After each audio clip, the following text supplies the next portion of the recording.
Hi dear students, in this video we have to discuss the concept of electrostatics of conductors.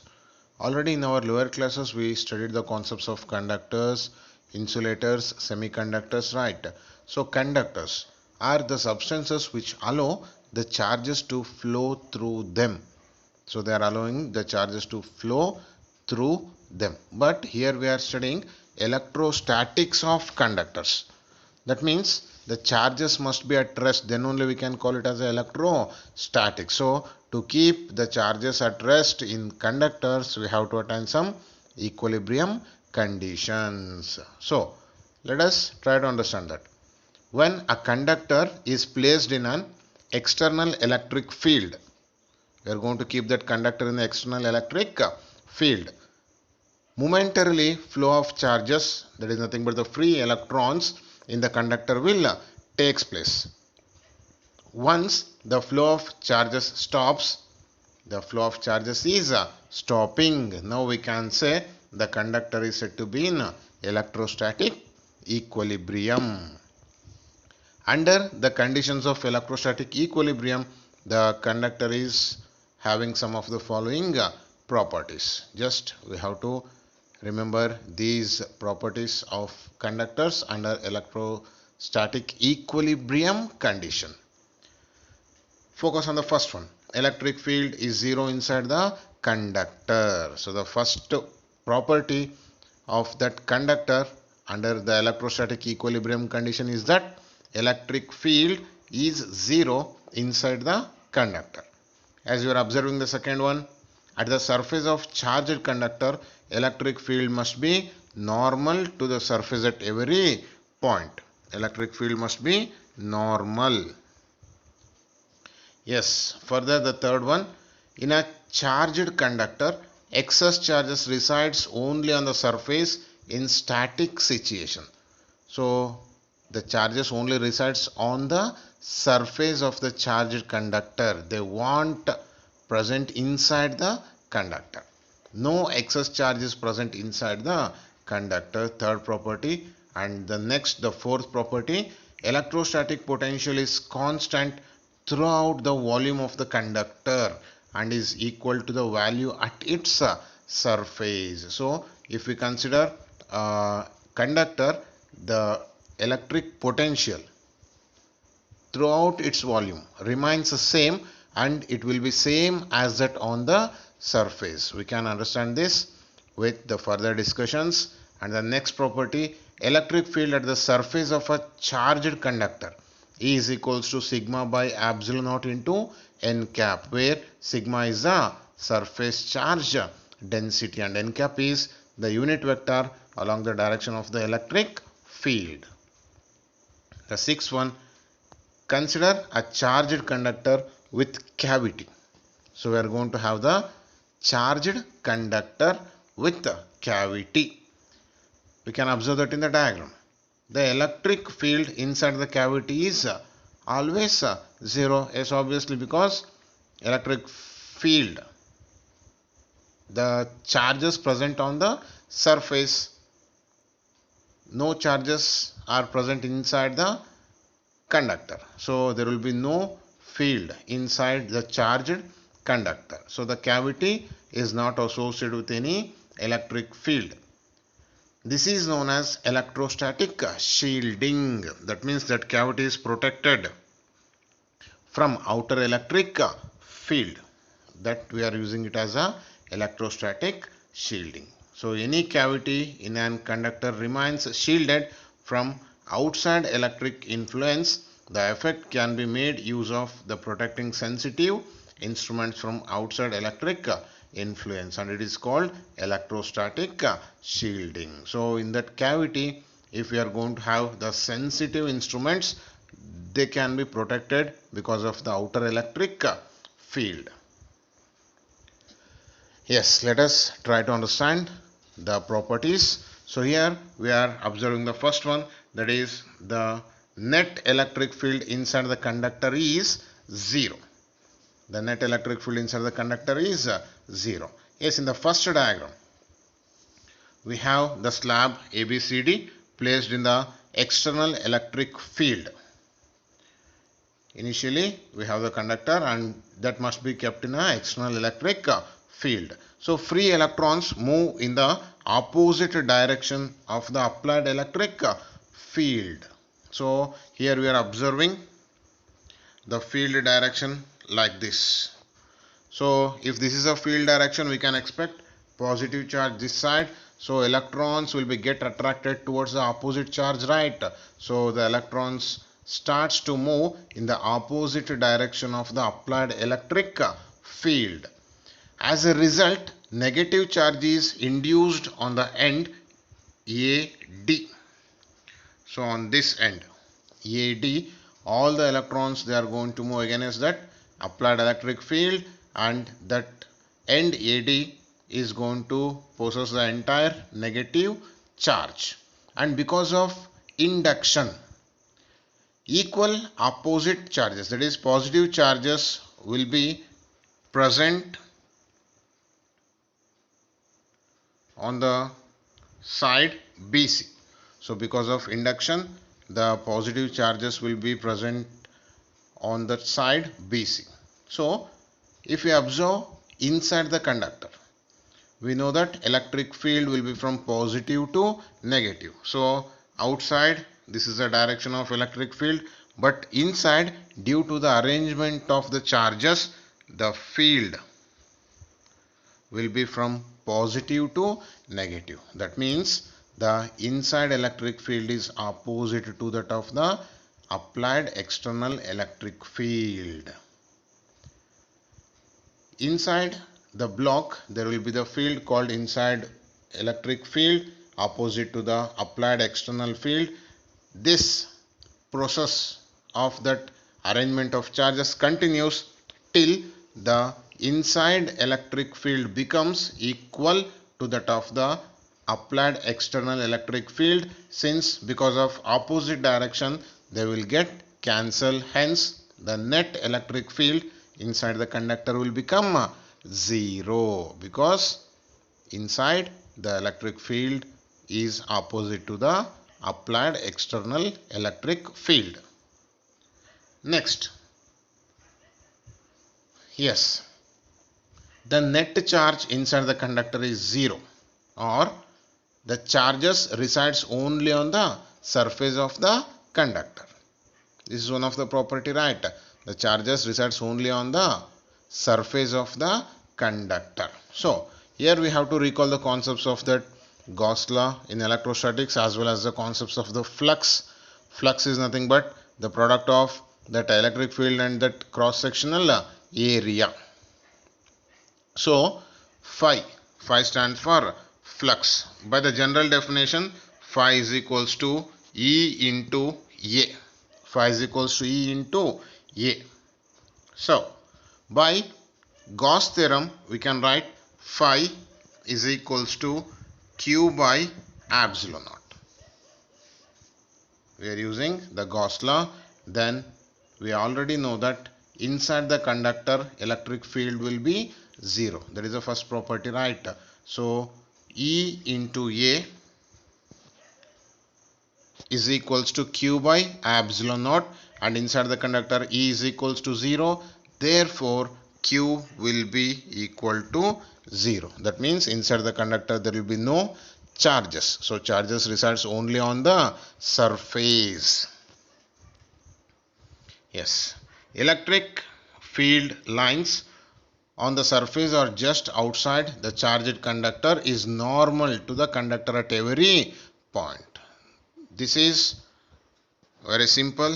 Yes, we are considering that electric field lines are normal. Let us think what happens if they are not normal. If they are acting by making an angle theta, now we can resolve the component of electric field into E cos theta and E sin theta. That E sin theta, it will be normal, okay, but think of E cos theta. That E cos theta is a tangential component of the field.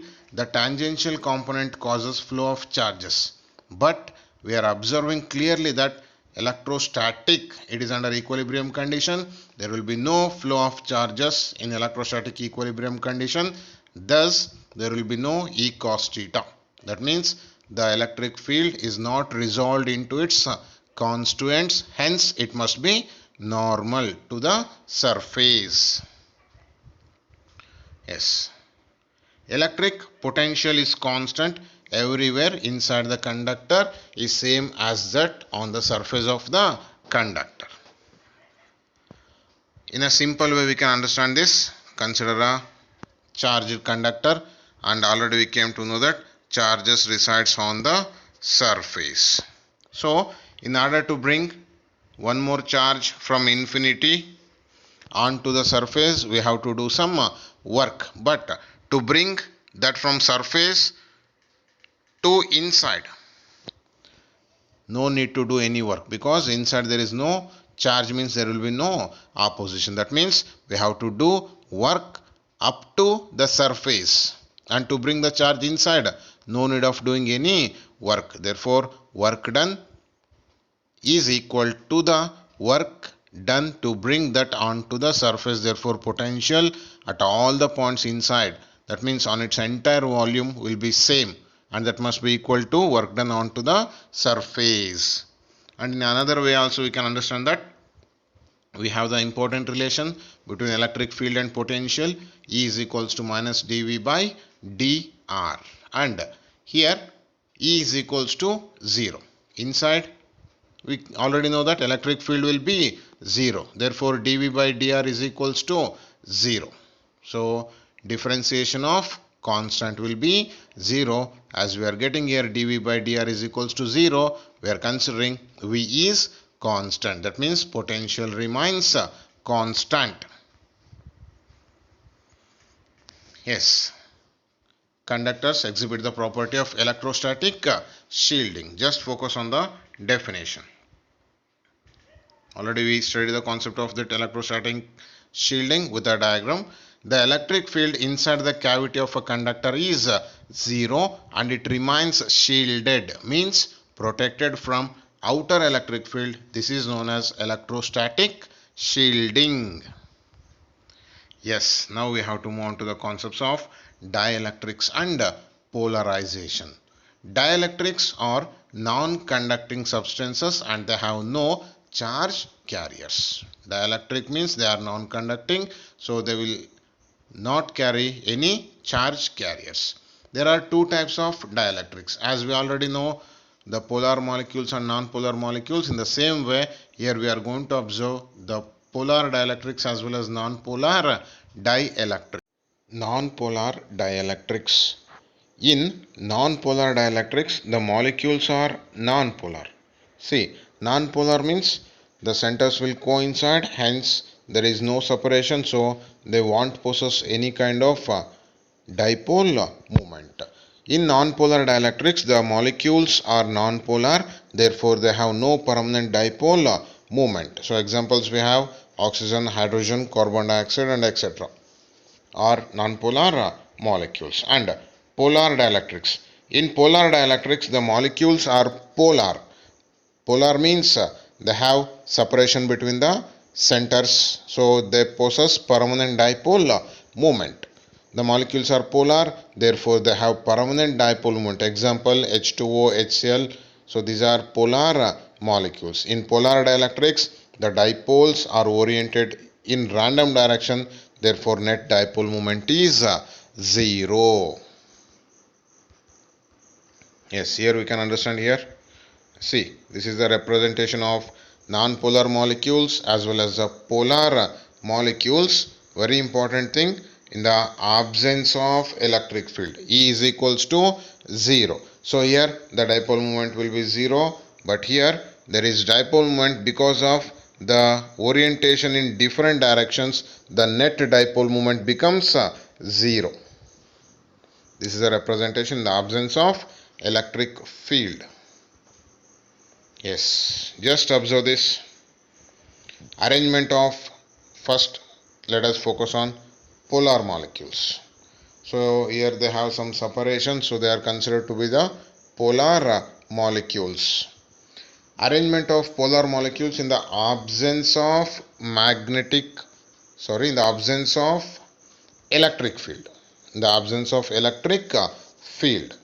So the same polar molecules, if we apply the electric field, they are going to align themselves in a particular direction so that the negative charges are in one direction and positive charges are in another direction. So because of this alignment,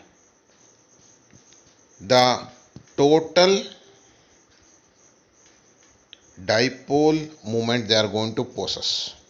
They are going to possess net dipole moment. So here also they have dipole moments individually, but because of the orientations, the dipole moment will get cancels. But here, because of the applied electric field, the dipole moment they are going to possess, and this process is called polarization.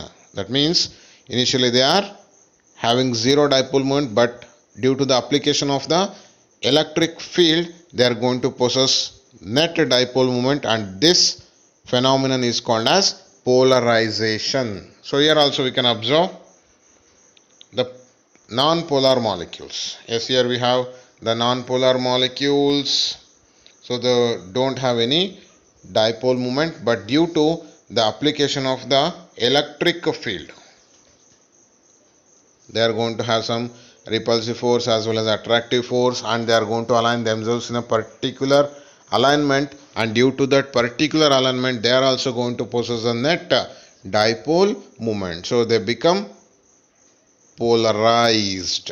So both the polar as well as the non-polar molecules, by the application of the electric field, they possess the net dipole moment, and this phenomenon is called as polarization, dielectric polarization.